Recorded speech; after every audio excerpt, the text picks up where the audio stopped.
गहरे जीवन के सबक छिपे होते हैं और एक ऐसी ही कहानी आलस्य को समाप्त करने के बारे में है।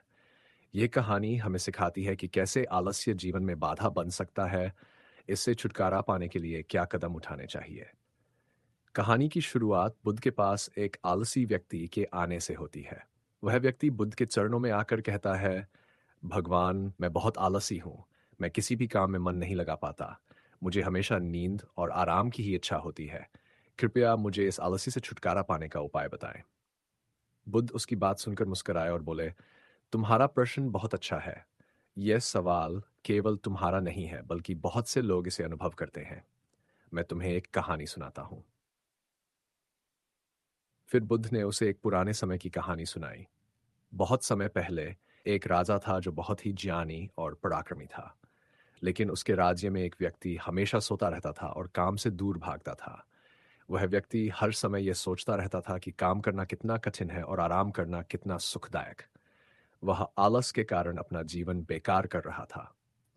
एक दिन राजा ने उसे अपने महल में बुलाया और कहा, तुम्हारे पास इस संसार में सीमित समय है और तुम इसे यूं ही व्यर्थ कर रहे हो। क्या तुम जानते हो कि तुम्हारे आलस्य के कारण तुम अपने जीवन का सबसे बड़ा खजाना खो रहे हो? वह व्यक्ति चौंक गया और उसने पूछा, खजाना? कौन सा खजाना महाराज? राजा ने जवाब दिया, तुम्हारा समय।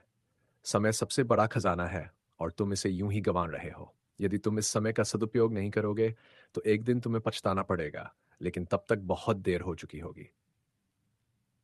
यह सुनकर वह व्यक्ति सोच में पड़ गया। उसने सोचा कि राजा की बातों में सच्चाई है। उसने तुरंत ही आलस्य छोड़ने का निर्णय लिया और मेहनत करना शुरू कर दिया। धीरे धीरे उसकी मेहनत रंग लाई और वह एक सफल व्यक्ति बन गया। बुद्ध ने कहानी खत्म करते हुए कहा, आलस्य मनुष्य का सबसे बड़ा शत्रु है। वह तुम्हारे समय को चुपचाप चुरा लेता है और तुम्हें पता भी नहीं चलता।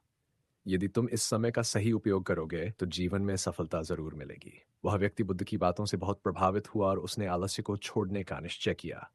उसने बुद्ध से विदा लेकर कड़ी मेहनत करने का संकल्प लिया और धीरे धीरे उसकी जिंदगी बदलने लगी। इस कहानी से हमें यह शिक्षा मिलती है कि आलस्य एक ऐसी आदत है जो हमें हमारे लक्ष्यों से दूर कर देती है। हमें आलस्य को छोड़कर अनुशासन और मेहनत को अपनाना चाहिए। समय को व्यर्थ न गंवाकर उसे सही दिशा में लगाना ही सफल जीवन की कुंजी है। बुद्ध का यह संदेश आज भी उतना ही प्रासंगिक है जितना उस समय था। आलस्य से छुटकारा पाने के लिए खुद को प्रेरित करना, समय का सही प्रबंधन करना और दृढ़ संकल्प से कार्य करना जरूरी है।